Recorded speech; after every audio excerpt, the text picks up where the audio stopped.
Good morning. As mentioned, we are starting a brand new series, and we are calling this We Stand. Today's message is entitled, Embrace the Weight.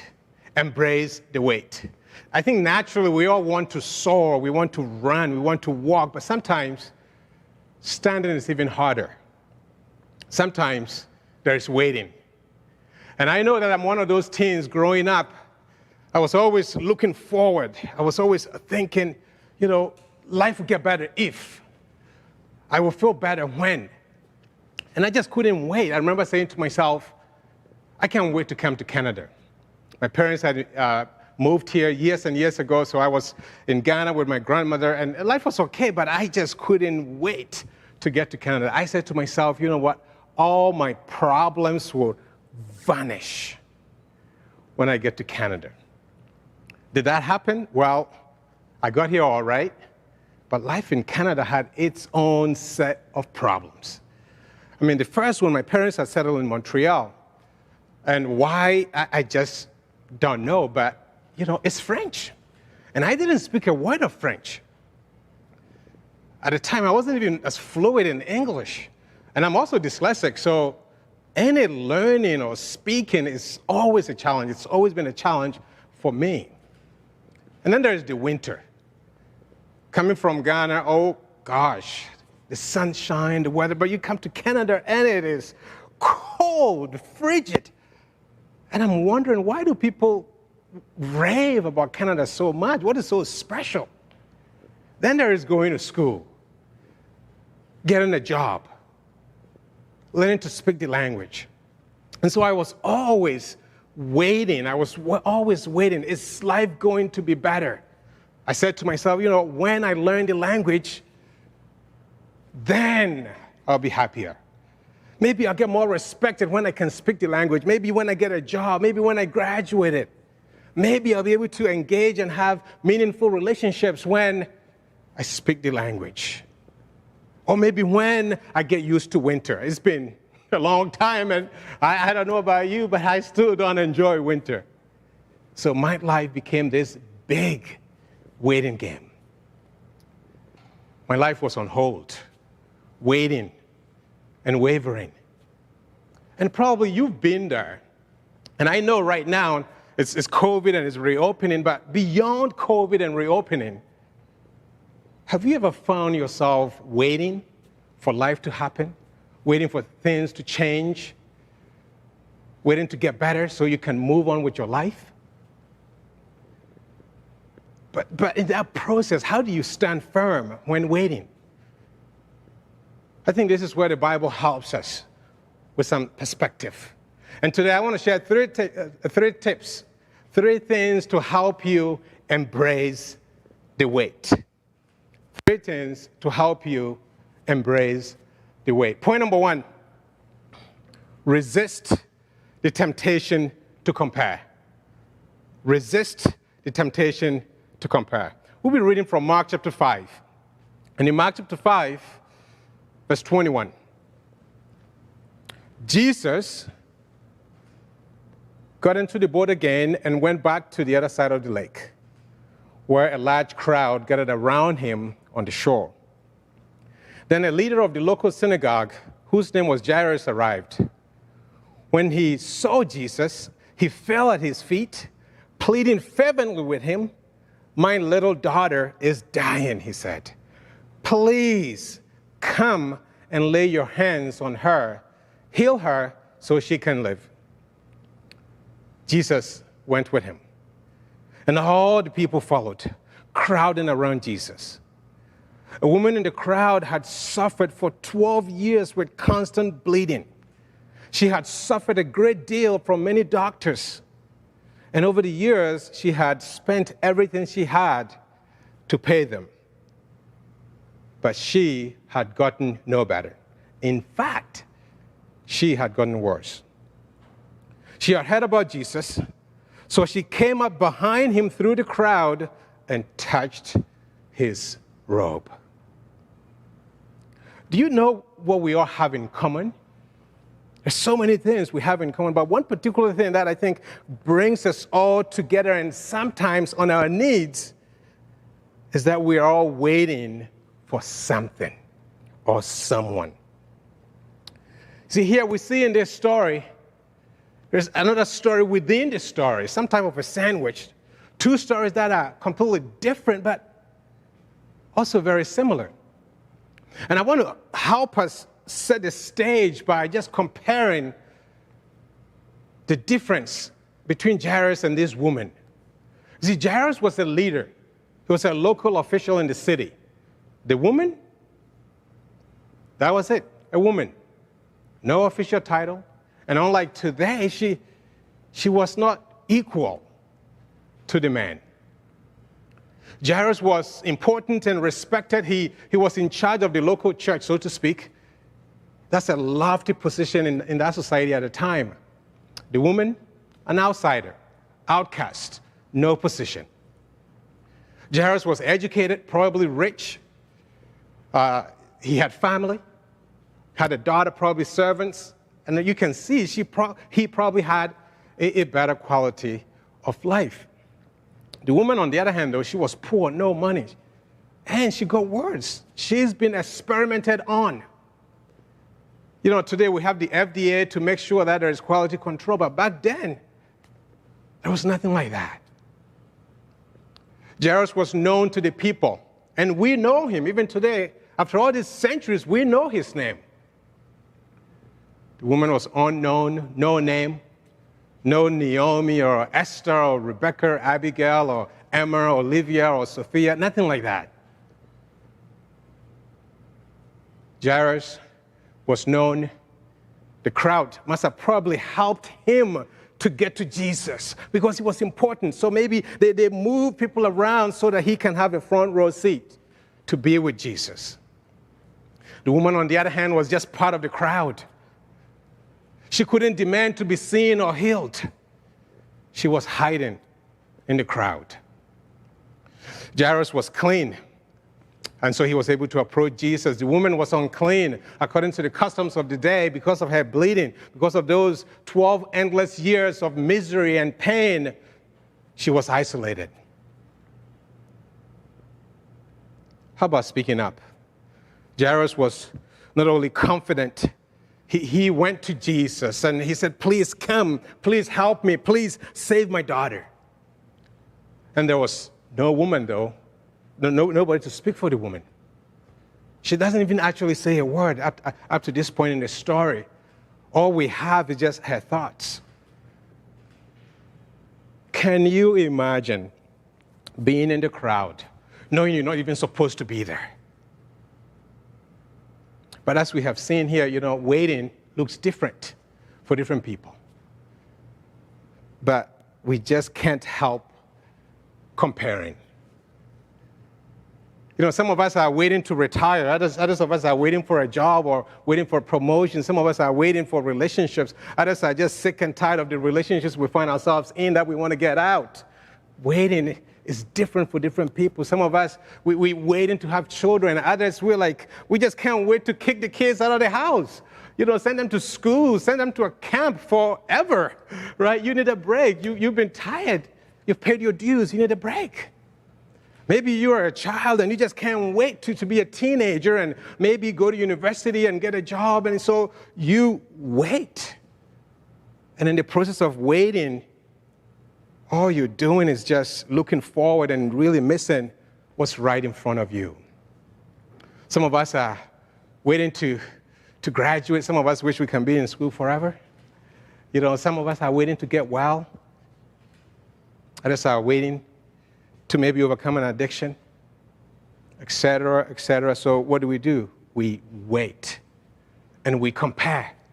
Because from the surface, this Jairus guy, he was okay. He had it all together. But let me ask you this. Which of the two problems would you rather have? Which of the two problems would you rather have? The bleeding woman or the man whose little daughter is dying? According to Luke's gospel, she was only 12 years old. Can you imagine the pain? But which of these two problems would you rather have? See, our difference There's always a difference in our problems, but we also have something in common. And that is we are always waiting for something. In this story, they're waiting for healing. They're waiting, and they're trying to find a way to get to Jesus emotionally. They were both damaged. Yes, one was bleeding, but, spiritually, on the other side, Jairus probably was bleeding as well. He was hurting. But they heard about Jesus. And that's when the story began to change. They heard about Jesus. They had faith in Jesus, and they decided to move on and go speak to Jesus. What are you waiting for? What are you waiting for? Can you answer that? What are you waiting for? See, we're all waiting for help. And this is where I think it can get very confusing, because when we begin to compare, what we are doing is we are not only comparing, but we are also complaining. And when we're complaining, we're also criticizing. You can be like, how come Jairus was able to get that front row seat with Jesus, and I can't get a seat? I can't even Jesus is not even responding to my prayers. This is where, as a church, and we're very tight as a community, and so we know each other's businesses, but I think sometimes that can even get into our own way of embracing the wait. Sometimes you look at people's marriages, and you're like, oh my goodness, they have it. Look at this couple. They're amazing. You look at their kids, and they're all Christians, and yours are not, and you're comparing, and you're down, and you're discouraged. And I know I've been there, and I've done that. I remember when I came, I was like, what if I was born here? Maybe I'll have more impact. Maybe I'll be like this guy. Maybe I'll have, lifelong relationships, and I'm here, and I'm trying. And see, your waiting is as unique as you are. And God treats you just like that. But comparing doesn't help us. Comparing doesn't help us stand. Actually, comparing leads to so many issues, and it leads to bitterness, and again, just really taking our eyes off Jesus. And it makes us more vulnerable, and you know what? It causes more wavering in our faith. Embrace the wait. Point number 2, embrace your waiting. Yes, resist the temptation to compare, but you also have to embrace your waiting, because your waiting is unique, as we talked about it. Let's continue reading. Verse 27. She had heard about Jesus, so she came up behind him through the crowd and touched his robe. For she thought to herself, if I can just touch his robe, I will be healed. Immediately, the bleeding stopped, and she could feel in her body that she had been healed of her terrible condition. Jesus realized at once that healing power had gone out of him, so he turned around in the crowd and asked, who touched my robe? His disciples said to him, come on, man, give me a break. Look at this crowd present around you. How can you ask who touched me? But Jesus kept on looking around to see who had done it. Then the frightened woman, trembling at the realization of what had happened to her, came and fell to her knees in front of him and told him what she had done. And Jesus said to her, daughter, your faith has made you well. Go in peace. Your suffering is over. Embrace your waiting. See, embracing doesn't mean you settle. It doesn't mean you quit. It doesn't mean you give up hope. Because when you give up hope, that's where you die spiritually. And actually, in some instances, that's where you die also physically. There's freedom in accepting your current state. There's freedom in just really being aware, because I believe when you accept things for what they are, there's clarity. And you are in better position to consider possible next steps. This woman had heard about Jesus, so she came to Jesus. You know, embracing the wait, your waiting can be so difficult. It can be difficult in life, but we do it. We do it in other places. I mean, we do it with our sports teams, right? You know, some of us have been waiting for just a single playoff win for a long time. Or maybe a championship for a very long, long time. And I don't want to pick on anybody or their favorite teams in Toronto. Let's pick on me. You know, yesterday, I wanted to make coffee. We woke up in the morning and I needed coffee to get my day going. And over the last year, I have developed this habit of Nespresso. You know it. You get this machine and it takes a minute and you got this premium coffee and you're good to go and it's exciting and you're excited because you're not paying $6 from Starbucks. Okay, yeah, you know the cost. We all talk about it. And so we've been, having this coffee and it's become a habit. And we ran out, and I was like, okay, let's order. That's what you do, right? It's a habit. You do it without thinking. So we ordered again, and we started looking at what we've been doing, and we're like, wait a second, why don't we just go back to the good old coffee maker? Because that would save us some money. That is, let's go back to the past, right? Because, I mean, gosh, I can have 2 or 3 in a day because it's there. It takes a minute. I don't even think about it. And so I went there and I was trying to make the coffee. Again, because of the bad habit of just, you put it in, boom, it's done. I haven't made coffee in a long time. So I had actually forgotten how to make coffee. So the first one came out and it was just watery, it was nasty, and we threw it out. And the second time, and I'm like, I know I'm trying right now, but this Nespresso thing is what we need right now. This coffee is not waiting. I was like, wow, what are we talking about here? We're talking about coffee. It's not important. But who we are really comes out. We hate waiting. This woman was looking for a cure. After 12 years, she hadn't given up. She kept going. She had no money, but she kept going. She kept seeking for help. She was looking forward. She was pushing forward in spite of having no energy and constant bleeding. But she heard about Jesus. And she said, I will give it one more try. Yes, I've embraced my waiting, but it's time to step forward. It's time to move on. It's time to get up and stand. And I believe this is where it takes a village. This is where it really takes a village so we can help each other not only stand, but walk. See, I believe many of us should start getting excited about Jesus. Many of us should start raving about Jesus because we've heard about Jesus, because we know Jesus, because he has made us well spiritually, emotionally, financially. He has made us well. Even just putting his principles into practice, you may not believe, but your life will get better. The whole world is built on these principles that Jesus talked about.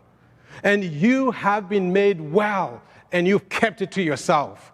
You've been made well, and we don't know about it. You've been healed, but we don't know about it. So we are not praising God. We are not growing in our faith because you're keeping it to yourself. This woman and Jairus heard about Jesus. And so they went to Jesus. See, your testimony is somebody's hope. Your testimony is somebody's healing. Your testimony is somebody's desire and courage to be able to say, continue. It's the approach and courage to approach Jesus. But waiting is hard. It's easy to fight the wait. It's easy to blame. It's easy to feel guilty. What did I do wrong? Why am I here? God, where are you? It's easy to do that. It's easy to speak of the negative. But many of us, we've been healed. And we're not excited. We're not passionate. I'm not talking about share the scriptures with somebody. Of course, that would be great. But I'm talking about just, I have been made well. This was me. Many of you have great jobs. And you are excellent at your workplaces, but when it comes to church, you just sit and you fold your arms.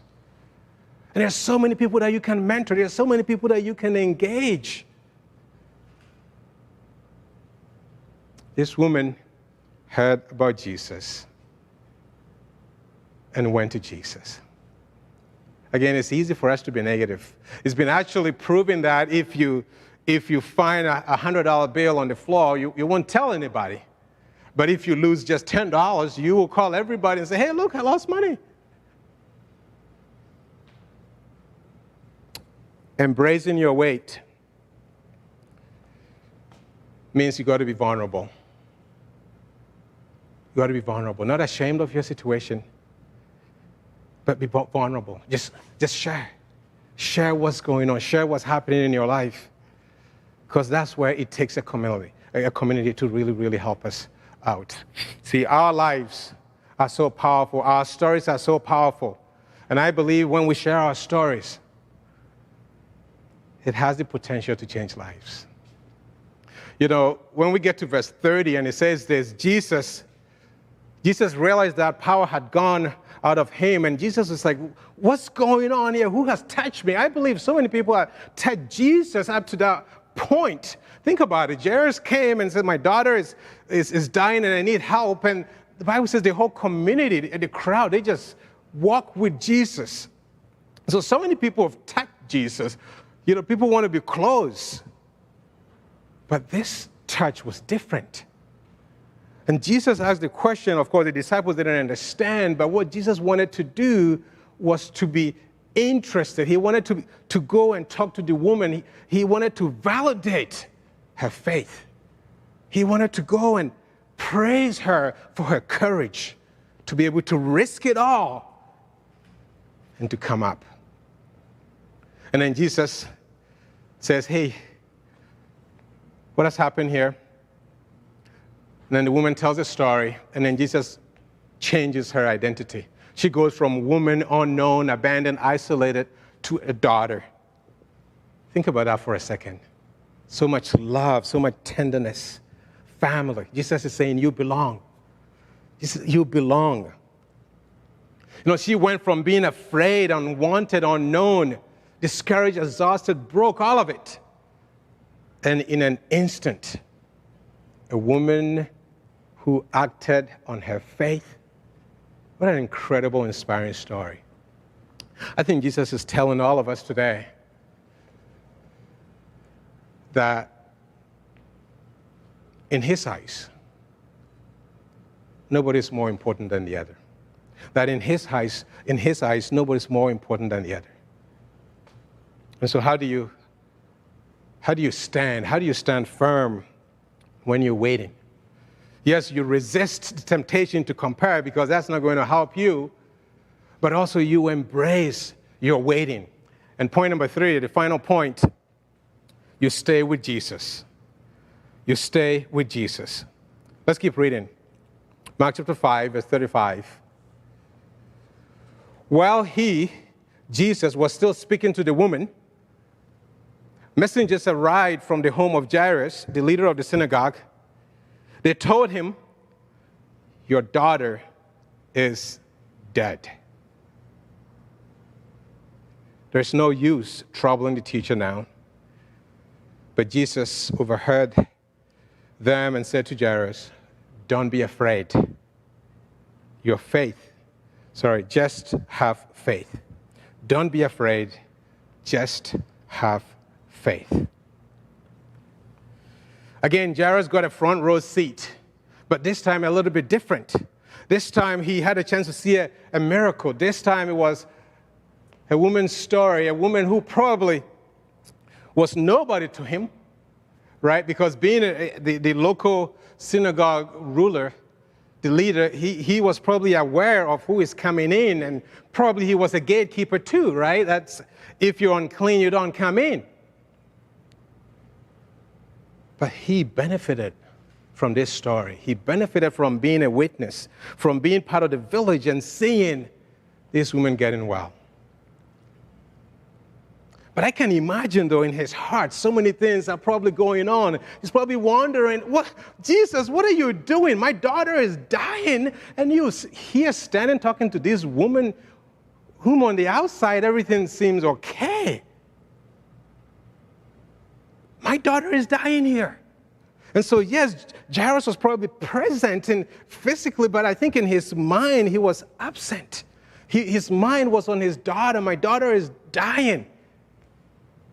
And the question probably is, how do you stand firm? How do you embrace the weight when you feel forgotten, when you feel ignored? Jesus, I came to you. It was so important that I humbled myself. I came to you. I knelt down and I talked to you. You agreed to come to me, and now you're stopping. What's going on here? We're not talking about just, going to the post office or, I don't know, maybe picking up something from a curbside and somebody just cutting in. We're talking about something serious here. Your daughter is dying. And you get the first responders on the scene, and this time here's Jesus, the first responder. He comes in on his way to the scene. He says, okay, time out. Somebody needs me. But Jesus, what about me? And if you read the story, of course, we're given just a few number of words, few number of lines about the woman's story. But I believe when she was telling Jesus the story, it was not just a couple of lines. It was, Jesus, you have no idea what has happened to me. I started bleeding, and initially we thought it was just temporary. We thought it was going to end. But, it didn't end when we started seeing doctors, and we've traveled, city after city just looking for the best doctors. And I have spent all that I have, and nothing. It got worse. And so the story was not probably just, again, a couple of minutes, but probably long. And all this time, Jairus was standing, just trying to hold on, trying to be faithful. But deep down, there was stuff going on. See, waiting is discouraging. It can be distracting. It can really damage, can do a number on you. You can become obsessed with your situation and actually miss what's happening, the things, the events in life that can really build your faith.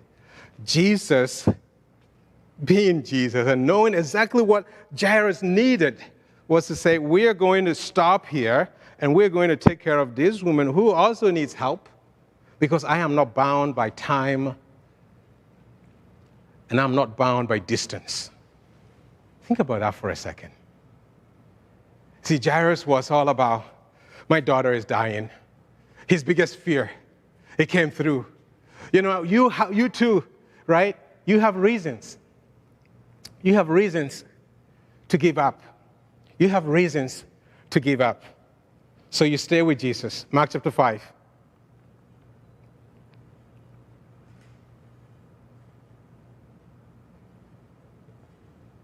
Your daughter is dead. Your situation has changed. And in the last verse 36, don't be afraid. Don't be afraid. You came to see me. You believed in me. You came and you worshiped because you understood who I am. You came and you begged. You came and you said, I need help. Don't be afraid. Your situation may have gotten worse. And yes, you have a reason to disconnect from Jesus. You have a reason to get distracted.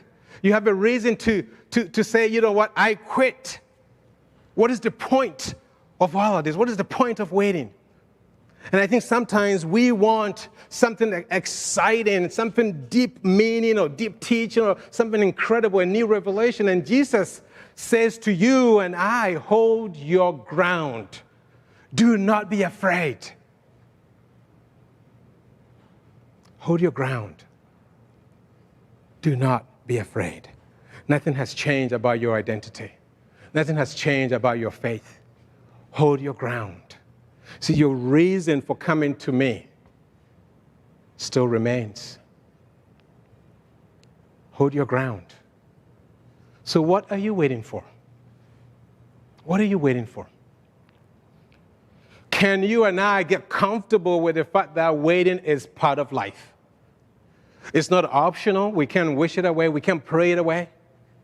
It's just part of life. But I believe how we choose to approach it can be totally different. So resist the temptation to compare. Resist the temptation to jump on social media and see what is happening. That's somebody's high life. And so you take your misery and you compare. Of course, it's not going to go well for you. Embrace your waiting and stay connected with Jesus.